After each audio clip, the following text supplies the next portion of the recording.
Hello नमस्कार दोस्तों, स्वागत है आपका सिविल एजुकेशन में। टेस्ट नंबर 8, ठीक है। टेस्ट नंबर 8 है। 60 क्वेश्चन कर लिए थे, 61 से करना है हम लोगों को।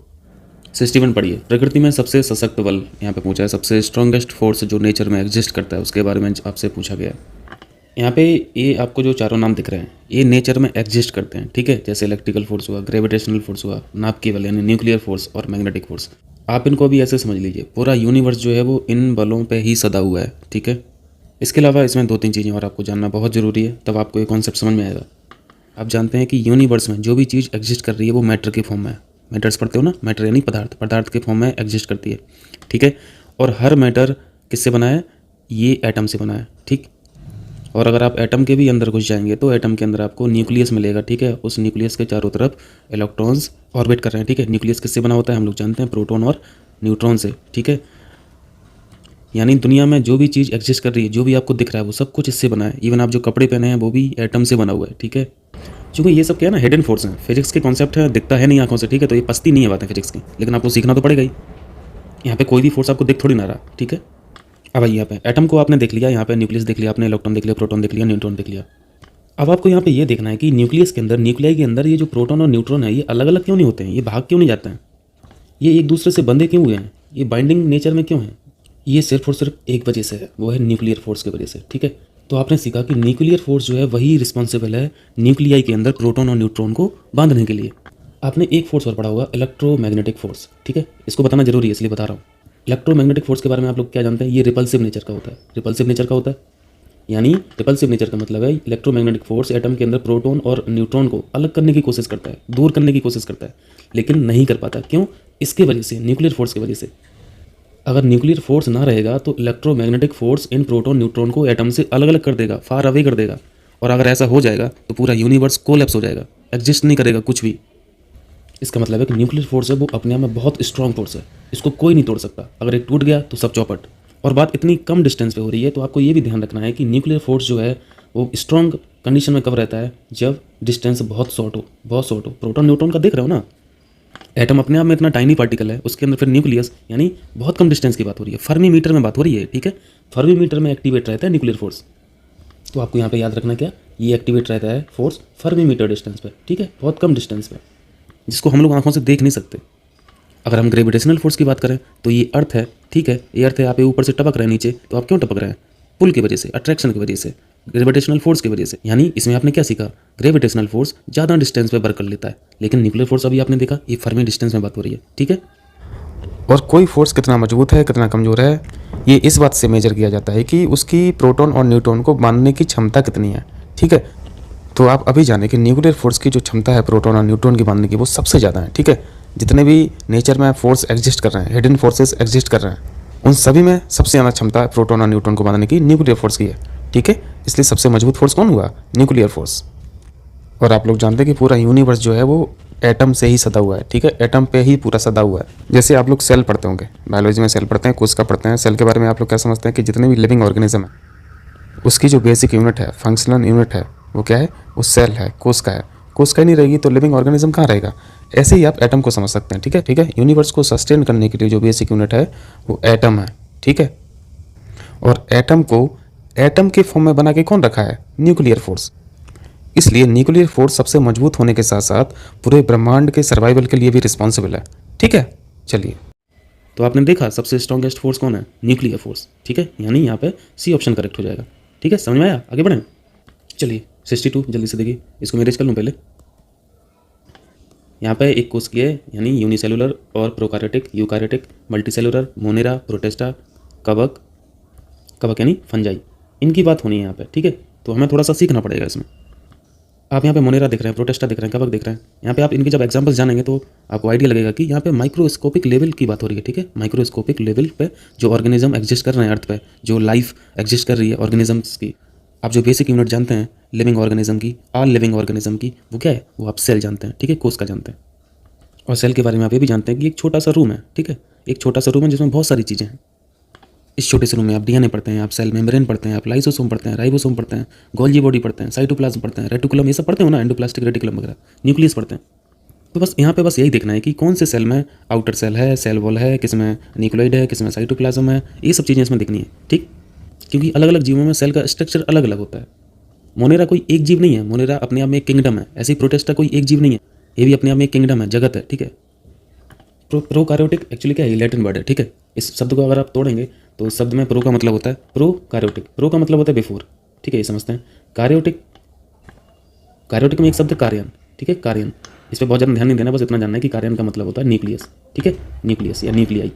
तो आपको प्रोकार्योटिक ऑर्गेनिजम्स जो हैं उसमें एक चीज़ सीख लेनी है कि इसमें न्यूक्लियस नहीं होता है।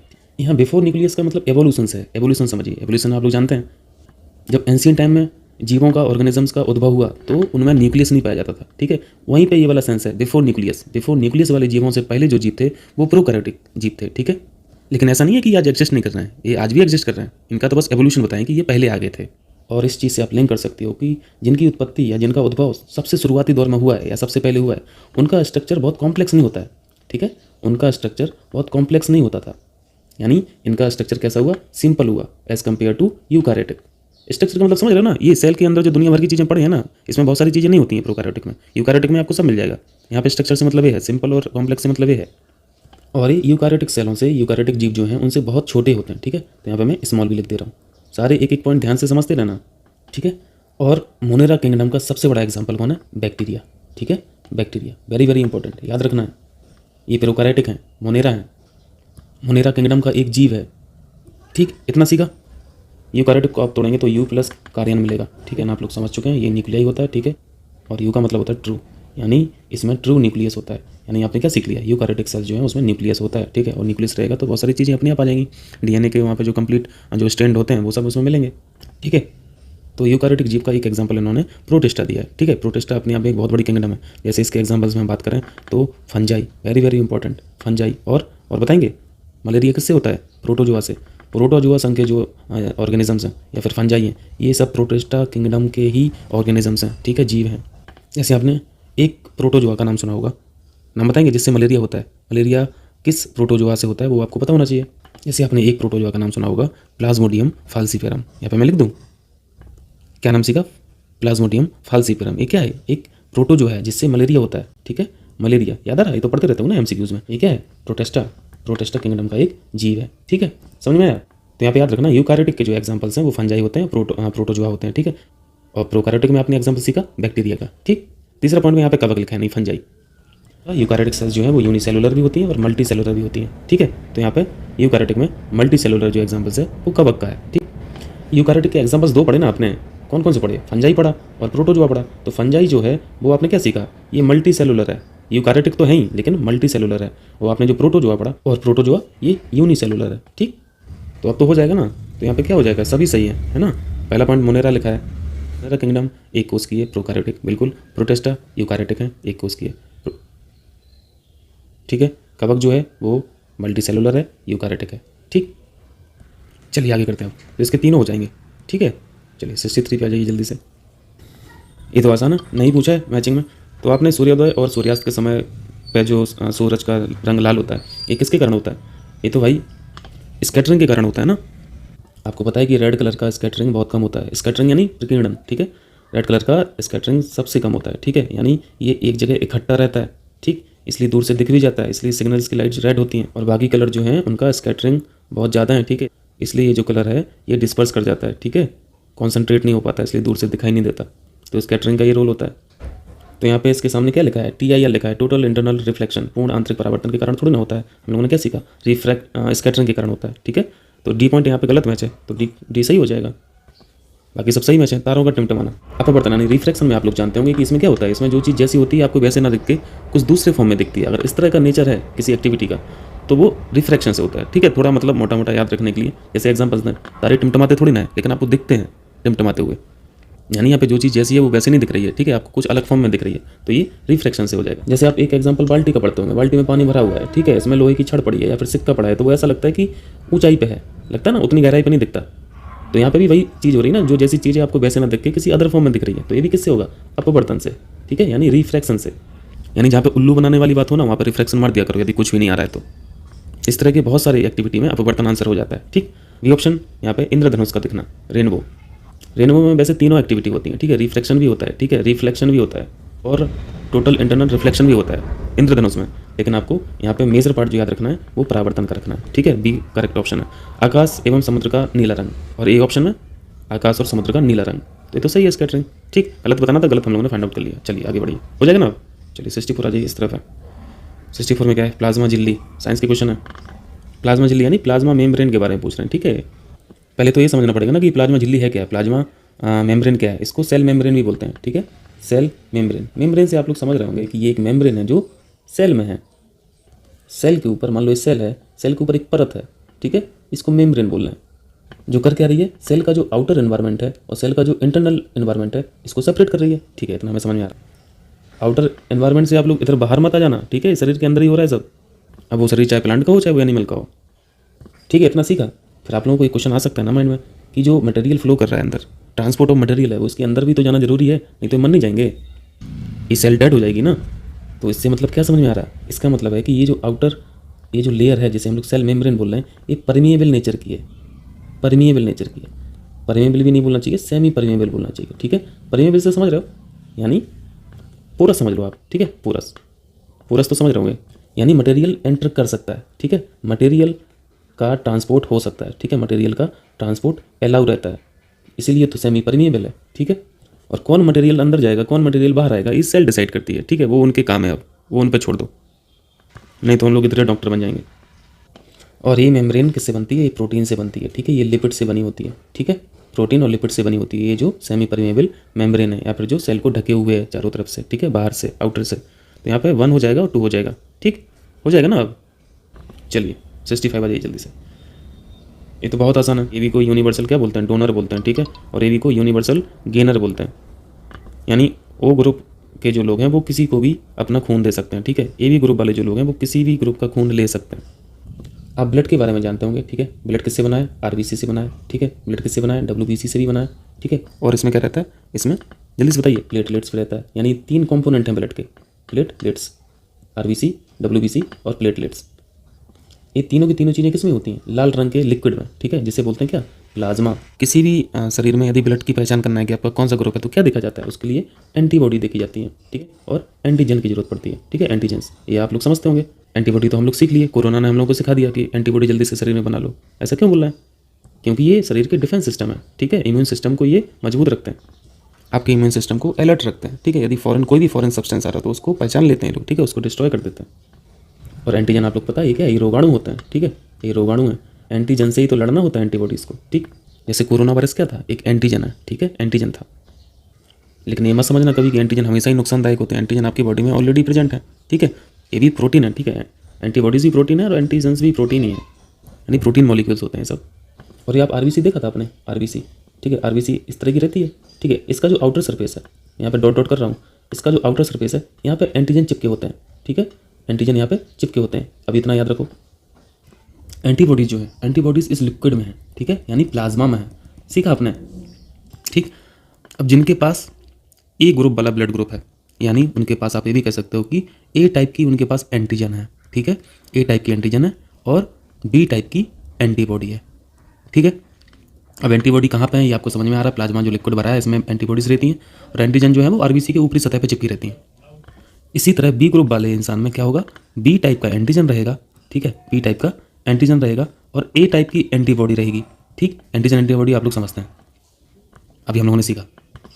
ए बी ग्रुप के पास ए और बी टाइप दोनों ही टाइप के यहाँ पे एंटीजन इनके पास होते हैं, ठीक है। इस ग्रुप के पास, इस ब्लड ग्रुप में ए और बी एंटीजन रहती हैं, लेकिन ए और बी टाइप की एंटीबॉडी नहीं है, ठीक है। वेरी इंपॉर्टेंट, एंटीबॉडी नहीं है, ना तो ए है ना ही बी है।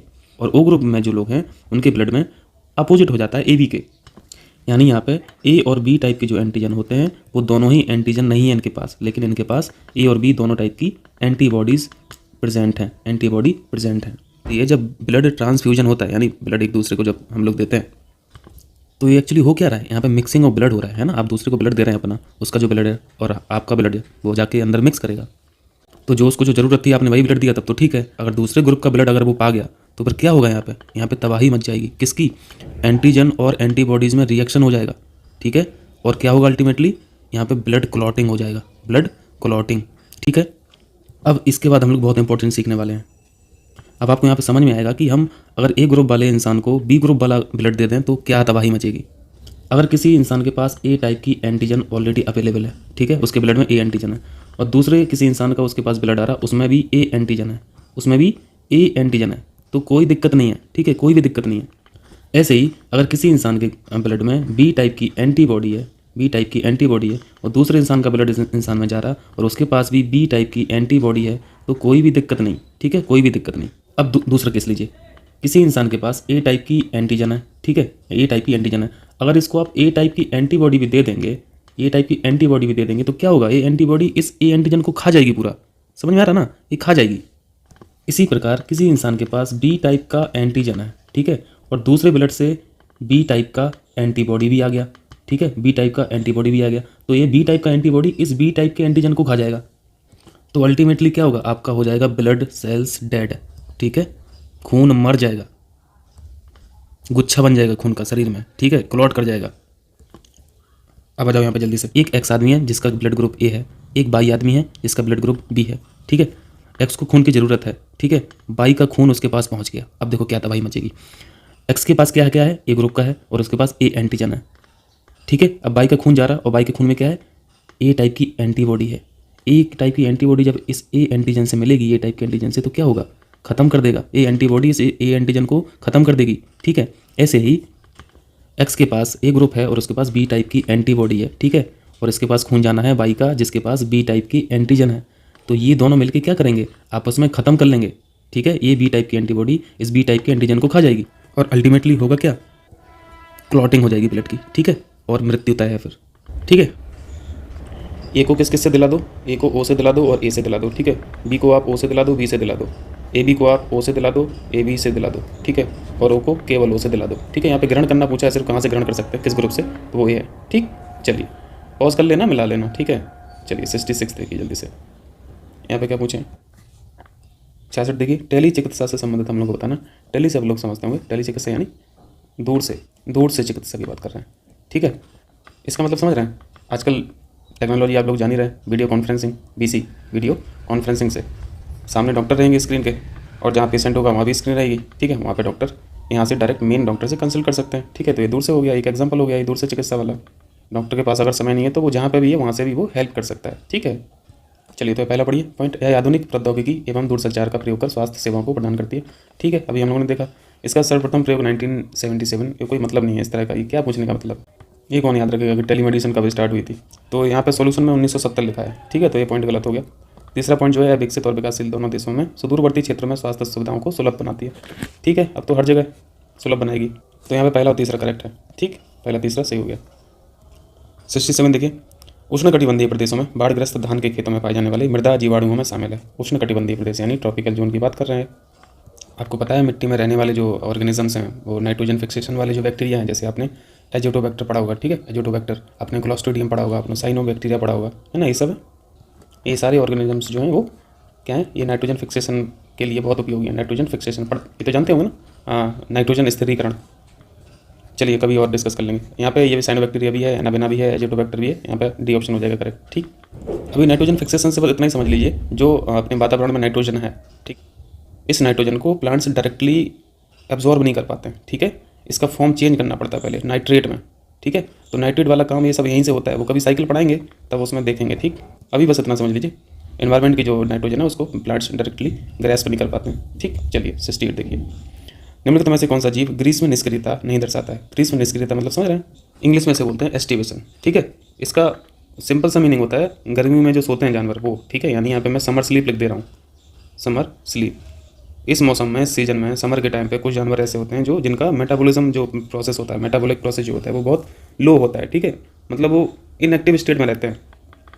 ऐसे ही कुछ जानवरों में हाइबरनेशन का प्रोसेस देखा जाता है, ठीक है, विंटर सीजन में, ठीक है। यानी इसको हम हिंदी में शीत निष्क्रियता बोलते हैं, और इसको आसान भाषा में हम लोग यहाँ पे क्या बोल रहे हैं, विंटर स्लीप। विंटर के सीजन में कुछ जानवर जो हैं वो सोते हैं, ठीक है। मेटाबॉलिक प्रोसेस उनका बहुत स्लो रहता है, वो इनएक्टिव स्टेट में रहते हैं। ये जानवरों में एक्चुअली क्या है, ये सर्वाइव करने की टेक्निक है, ठीक है, सर्वाइव करने की टेक्निक्स होती हैं। तो समर स्लीप में क्या होगा, यहाँ पे टेम्परेचर बहुत ज़्यादा रहता है, ठीक है, बहुत ज़्यादा। यहाँ पे ये जो सब प्रोसेस हो रहा है ये सब एक्सट्रीम टेम्परेचर में हो रहा है, ठीक है। अब यहाँ पे अपना गैया भैंस का नहीं सोचने लगना, ठीक है। एस्टिवेशन यानी ग्रीष्म निष्क्रियता समर स्लीप जो होगा वो जहाँ पर टेम्परेचर एक्सट्रीम होगा, ठीक है, वहाँ के जानवर इसको फॉलो करेंगे। तो एस्टिवेशन वाले जानवर जो होते हैं वो थोड़ी सी ठंडी प्लेस ढूंढने की कोशिश करते हैं सोने के लिए, ठीक है, क्योंकि वहाँ पे ऑलरेडी टेम्परेचर इतना ज़्यादा है। उसी तरह यहाँ पर शीत निष्क्रियता में थोड़ी सी गर्म जगह यानी वार्म प्लेस खोजने की कोशिश करते हैं जानवर, ठीक है, सोने के लिए। समर स्लीप में यानी टेम्परेचर इतना ज़्यादा होता है तो जानवर कोशिश करते हैं कि उनका जो बॉडी में वाटर है, एक्सेसिव वाटर लॉस ना हो, ठीक है, इंटरनल बॉडी का डैमेज ना हो, ठीक है, ड्यू टू हाई टेम्परेचर, इसलिए वो सोते हैं। अगर काम करेंगे तो वाटर लॉस होगा, एक्सेसिव वाटर लॉस होगा। उसी तरह यहाँ पे भी हाइबरनेशन में भी होता है। एस्टिवेशन में टेम्परेचर ज़्यादा है, और टेम्परेचर ज़्यादा कहाँ पर रहता है आपको पता है, ट्रॉपिकल जोन में रहता है, ठीक है, यानी ट्रॉपिकल जोन के जो जानवर हैं वो फॉलो करेंगे एस्टिवेशन, ठीक है। और जहाँ पे डेजर्ट होगा, ठीक है, रेगिस्तान होगा, तो यहाँ पे किस तरह के जानवर आपको समर स्लीप करते हुए दिखाई देंगे। यहाँ पे अर्थवॉर्म आपको दिखाई देगा, अर्थवॉर्म यानी केंचुआ, ठीक है। यहाँ पे आपको रेप्टाइल्स भी दिखाई देंगे, ठीक है, एस्टिवेशन करते हुए। एम्फीबियन भी दिखाई देंगे, ठीक है, ओवरचर एम्फीबियन, ठीक, फ्रॉक्स दिखाई देंगे, ठीक है, मेढक।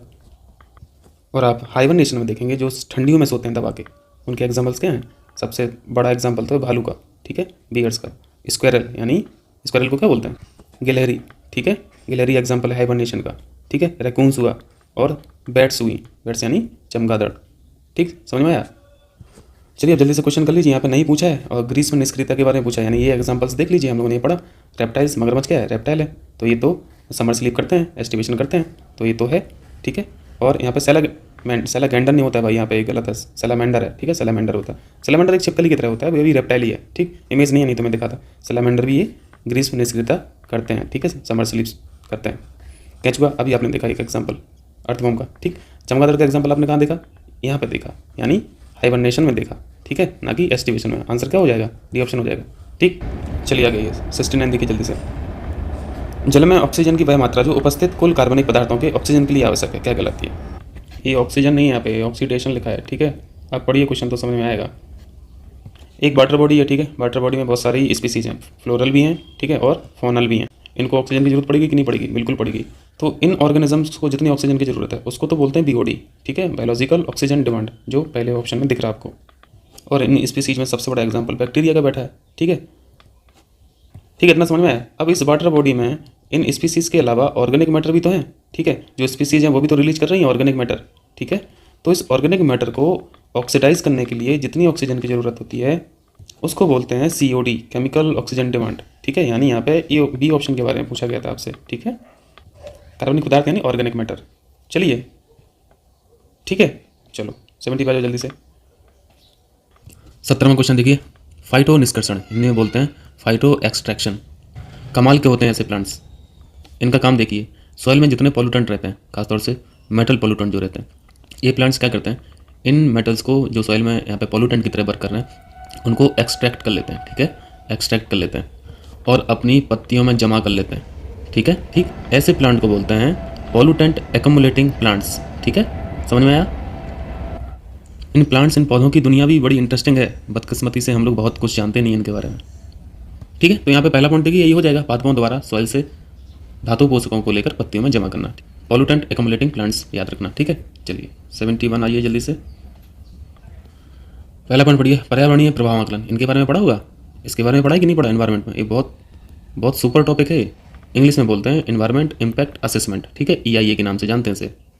नाम से समझ में आ रहा होगा, ये इम्पैक्ट एनवायरनमेंट पे होने वाला है। किस चीज़ से इम्पैक्ट होने वाला है, आपके देश के जो प्लान है, आपके देश की जो पॉलिसी हैं, ठीक है, प्रोजेक्ट जो चल रहे हैं वो एनवायरनमेंट को लेके कितने सजग हैं, ठीक है, उन सब प्रोजेक्ट्स का यहाँ पे एनवायरनमेंट पे क्या फ़र्क पड़ रहा है, उसका ओवरऑल एक असेसमेंट होता है, ठीक है। ये अब कोई भी अगर मेगा प्रोजेक्ट शुरू करते हैं तो आपको पहले एनवायरनमेंट का क्लियरेशन चाहिए होता है ना, ठीक है। अभी इतने समझते हैं क्योंकि बड़ा टॉपिक है। तो यहाँ पे ये संयुक्त राज्य अमेरिका में शुरू हुआ, ये बिल्कुल करेक्ट है, ठीक। सेकंड पॉइंट है, भारत में पर्यावरण और वन मंत्रालय जो है, ministry of environment and forest, 2006 में पर्यावरणीय प्रभाव EIA की अधिसूचना जारी की, ये भी ठीक है। यहाँ पे दोनों पॉइंट करेक्ट हैं, ठीक।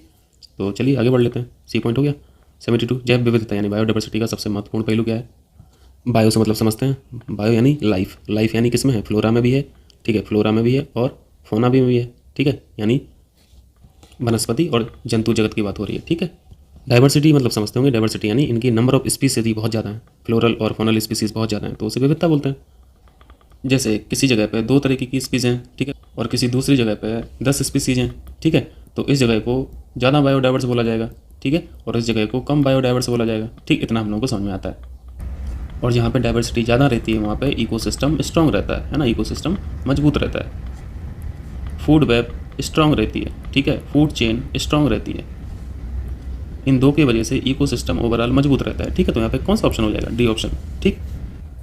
चलिए 73 देखिए, फायर मूंगा से संबंधित हम लोग को बताना है यहाँ पे। मूंगा यानी कोरल, ठीक है। तो कोरल तो समझते होंगे, ये फायर क्या चीज़ आ गई, यानी यहाँ पे फायर कोरल के बारे में पूछ रहे हैं। फायर कोरल, कोरल के बारे में आप लोग जानते हैं, ये क्या है? ये जीव होते हैं, ठीक है। ये जीव होते हैं जिनका स्ट्रक्चर किससे बना होता है? कैल्शियम से बना होता है, ठीक है। कैल्शियम का इनका स्ट्रक्चर स्केलेटन होता है, कंकाल तंत्र जो होता है ना इनका कैल्शियम का बना होता है। ये बहुत सारी स्पीसीज़ का हैबिटेट भी है, ठीक है, हम लोगों ने पहले पढ़ा है। तो फायर से कन्फ्यूज नहीं होना है, कोरल का ही एक टाइप है, ठीक है, जिसे फायर कोरल बोला जा रहा है। ये बहुत टॉक्सिक होते हैं, बहुत टॉक्सिक। अगर इनको टच कर लेंगे तो बहुत भयंकर इचिंग होने लगती है। अगर मुंह पे टच कर लिया, नाक पे टच कर लिया तो वॉमिटिंग तुरंत हो जाती है, ठीक है। और ये येलोस और ब्राउन कलर के होते हैं, ठीक है। इमेजेस नहीं मैं डाल पाया हूँ, आप लोग देख लेना। जेलीफिश के आकार के होते हैं, जेलीफिश के आकार के लगते हैं, ठीक है। तो यहाँ पे पहला पॉइंट पढ़िए, यहाँ पे यह पीला और भूरे रंग का होता है, ये करेक्ट है, ठीक। सेकंड पॉइंट कहाँ है? इस तरफ देखिए, ये अधिक तापमान पे यह प्रजाति जीवित नहीं रहती। तो ये तो सभी कोरल के साथ है ना, ज़्यादा टेम्परेचर वो रजिस्ट नहीं कर पाते हैं, तो ये भी ठीक है। यहाँ पे दोनों पॉइंट करेक्ट हो गया, ठीक। चलिए 74 देखिए जल्दी से। यहाँ पे प्लेस से उनका उनकी उनकी जो प्रसिद्धि है उससे मैच कराना है। वो प्लेस किस चीज़ के लिए फेमस है पूछा है, ठीक है। मुजरिस एक पोर्ट है, ठीक है, केरल का पोर्ट है। तो इसका यहाँ पे तीसरा पॉइंट हो जाएगा, ठीक है, पोर्ट। यहाँ पे मैं लिख दे रहा हूँ केरल। पेरियर रिवर देख रहे हैं, पेरियर रिवर का जो माउथ है वहाँ पे मिल जाएगा आपको मुजरिस। अरिकामेडो के बारे में आप लोग जानते होंगे, ये रोमन कॉलोनी है, ठीक। कहाँ पे? पुडुचेरी में, ठीक है, पुडुचेरी। बेगराम एक टाउन है, ठीक है, टाउन है अफगानिस्तान का। तो जैसे ही हमने अफगानिस्तान बोला, आपने जाना अफगानिस्तान, तो आप कहाँ पे मारेंगे टिक?